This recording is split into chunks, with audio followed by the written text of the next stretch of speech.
Hello বন্ধুরা, তোমরা সবাই কেমন আছো? আশা করি সবাই খুব খুব ভালো আছো। তো আমিও খুব ভালো আছি। প্রত্যেক সপ্তাহ মতো এই সপ্তাহ নতুন একটা ভিডিও নিয়ে চলে এসেছি। আশা করি ভিডিওটা ভালো লাগবে। আর খুবই ছোট বাচ্চা আমার, তো সেই জন্য আমি না সেইভাবে ভিডিও করা সম্ভব হচ্ছে না। তো তাও চেষ্টা করছি যতটা সময় পাচ্ছি ভিডিও করার। তো তোমরা তো আজকে ভিডিও জানোই কি হতে চলেছে। তো চলো শুরু করি ভিডিওটা। তো তোমাদের জানাবো যে পেটের বিশেষ বিশেষ আকার, বিশেষ লক্ষণ থাকলে কী কী লক্ষণ থাকলে বোঝা যায় যে গর্ভে ছেলে সন্তান আছে, সেটাই তোমাদের জানাবো। তো বড়দের থেকে অনেক কিছু জেনেই তোমাদের কাছে জানাচ্ছি, আর অনেকের কাছ থেকে অনেক অভিজ্ঞতা নিয়েই তোমাদের কাছে জানাচ্ছি যে কী কী লক্ষণ থাকলে বোঝা যায় যে বোধহয় ছেলে সন্তান থাকতে পারে গর্ভে। যেটা সবার আগে বোঝা যায়, সবার নজরে পড়ে পেটের আকার।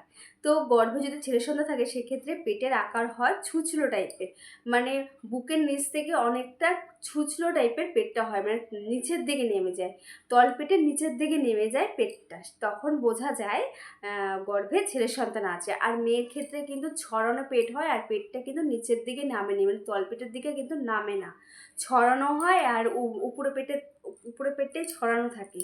তো সেক্ষেত্রে কিন্তু বোঝা যায় যে গর্ভে মেয়ে সন্তান আছে। তো ছেলের ক্ষেত্রে ছুঁচালো পেট হয়। এবার তোমাদের বলি যে গর্ভে এটাকে কতটা মানবে জানি না, কিন্তু এটা আমি আমাদের অনেকের ক্ষেত্রে আমি দেখেছি, গর্ভে যদি ছেলে সন্তান থাকে সেক্ষেত্রে কিন্তু মায়ের কোনো রকম সমস্যা হয় না খাওয়া দাওয়ার দিক থেকে, সমস্ত কিছু খেতে পারে, মর্নিং সিকনেস থাকে না। তো সমস্ত কিছু খাওয়া দাওয়া করে। প্রথম 3 মাস প্রত্যেকটা মানুষের একটু খাওয়া দাওয়া একটু গণ্ডগোল হয়, তারপরে কিন্তু আস্তে আস্তে ঠিক হয়ে যায়। তো খাওয়া দাওয়ার দিকটা কিন্তু পেটে মেয়ে সন্তান থাকলে খাওয়া দাওয়ার সমস্যা হয়, কিন্তু আরও অনেক ধরনের সমস্যা হয়, কিন্তু ছেলে সন্তান থাকলে কিন্তু কোনো সমস্যা হয় না। এবার তোমাদের বলি পেটে কোন পাশটায় বেশি নড়াচড়া করলে বোঝা যায় যে গর্ভে ছেলে সন্তান আছে। পেটে যদি তোমার বাঁ পাশটা বেশি নড়াচড়া করছে ডান পাশের তুলনায়, সেক্ষেত্রে তোমরা বুঝে নেবে যে গর্ভে ছেলে সন্তান আছে। কারণ হচ্ছে গিয়ে মাথাটা কিন্তু বাঁ দিকে থাকে ছেলেদের ক্ষেত্রে, আর ডান দিকে মেয়েদের ক্ষেত্রে থাকে, আর পাটা হচ্ছে গিয়ে ডান দিকে থাকে ছেলেদের ক্ষেত্রে, মানে মাথাটা বাঁ দিকে থাকে, পাটা ডান দিকে থাকে। সেক্ষেত্রে কিন্তু বোঝা যায় যে গর্ভে ছেলে সন্তান আছে।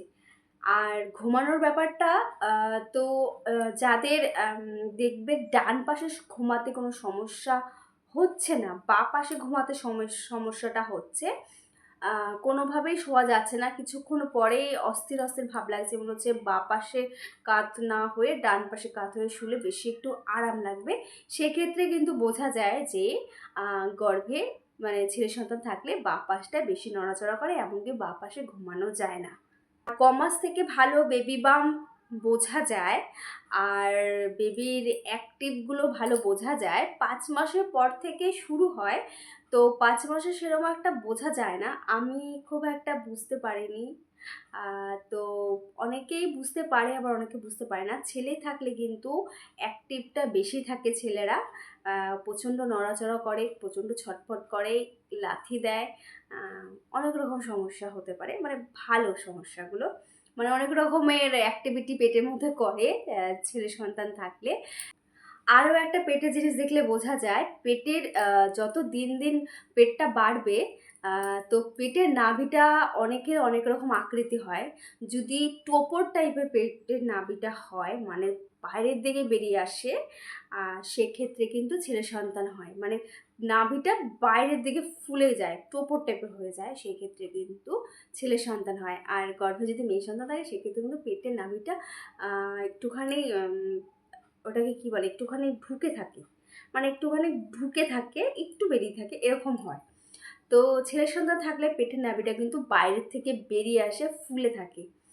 পেটে আরও একটা জিনিস দেখলে বোঝা যায় যে গর্ভে ছেলে সন্তান আছে না মেয়ে সন্তান আছে, পেটের যে একটা কালো দাগ হয়, মানে উপরে পেট থেকে একদম মানে তলপেট পর্যন্ত, সেইটাই বোঝা যায়।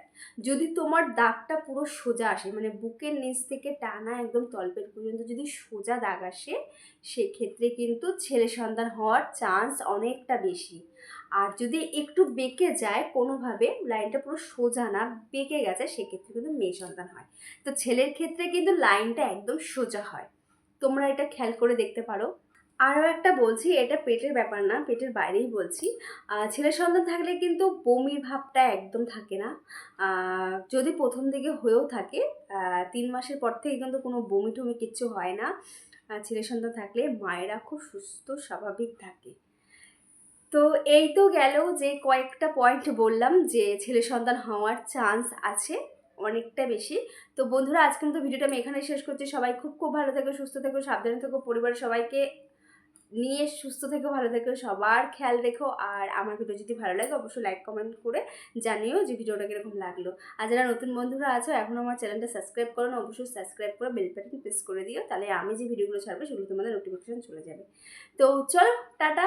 আবার দেখা হচ্ছে নতুন একটা সপ্তাহে নতুন একটা ভিডিও নিয়ে। আর ততক্ষণের জন্য তোমরা অল টাইম স্মাইল করো। টাটা।